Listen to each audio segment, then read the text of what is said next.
Britain ಪೌರತ್ವ ಹೊಂದಿರುವ ಆರೋಪದ ಮೇಲೆ ಹಿರಿಯ ಕಾಂಗ್ರೆಸ್ ನಾಯಕ ರಾಹುಲ್ ಗಾಂಧಿ ಅವರ ಭಾರತೀಯ ಪೌರತ್ವವನ್ನು ರದ್ದುಗೊಳಿಸುವಂತೆ ಕೋರಿ ಸಲ್ಲಿಸಿರುವ ಅರ್ಜಿಯ ಕುರಿತು ಡಿಸೆಂಬರ್ 19ರ ಒಳಗೆ ನಿರ್ಧಾರ ಕೈಗೊಳ್ಳುವಂತೆ ಅಲಹಾಬಾದ್ ಹೈಕೋರ್ಟ್ ಕೇಂದ್ರ ಗೃಹ ಸಚಿವಾಲಯಕ್ಕೆ ಸೂಚಿಸಿದೆ.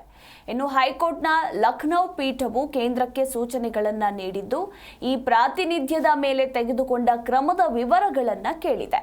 ಇನ್ನು ರಾಹುಲ್ ಗಾಂಧಿಯ ಪೌರತ್ವ ಪ್ರಕರಣವನ್ನ ಸಿಬಿಐ ತನಿಖೆಗೆ ಒತ್ತಾಯಿಸಿ ಕರ್ನಾಟಕ ಬಿಜೆಪಿ ಕಾರ್ಯಕರ್ತ ಎಸ್ ವಿಘ್ನೇಶ್ ಶಿಶಿರ್ ಅವರು ಸಲ್ಲಿಸಿದ ಸಾರ್ವಜನಿಕ ಹಿತಾಸಕ್ತಿ ಅರ್ಜಿಯ ಮೇಲೆ ನ್ಯಾಯಮೂರ್ತಿಗಳಾದ ಎಆರ್ ಮಸೂದಿ ಮತ್ತು ಸುಭಾಷ್ ವಿದ್ಯಾರ್ಥಿ ಅವರ ವಿಭಾಗೀಯ ಪೀಠವು ಈ ಆದೇಶ ನೀಡಿದೆ.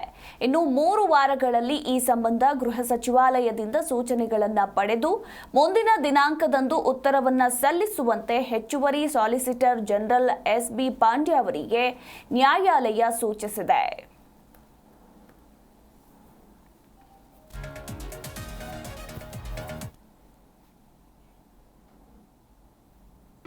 ಜಿ ಕನ್ನಡ ನ್ಯೂಸ್ ಈಗ ನಿಮ್ಮ ಮನೆಯಲ್ಲೇ ನೋಡಿ.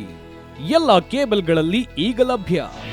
ನಿಮ್ಮ ನೆಚ್ಚಿನ ಜಿ ಕನ್ನಡ ನ್ಯೂಸ್ ಈಗ ಸನ್ ಡೈರೆಕ್ಟ್ ನಲ್ಲಿ number 292, Tata play number 1664, Jio TV number 1334, NXT digital number 30, in cable number 30, city networks 51, U digital number 162, GTPL number 17, Rockline telecommunications number 42, Shri Basaveshwara cable number 168, rural cable network 60, Vinayaka digital 57, Abhishek cable 821, city channel 53, Siddeshwara cable network 57, ವಿ4 digital infotech 628, Surya digital networks 53, Gajanan digital number 836, Malnad infotech private limited number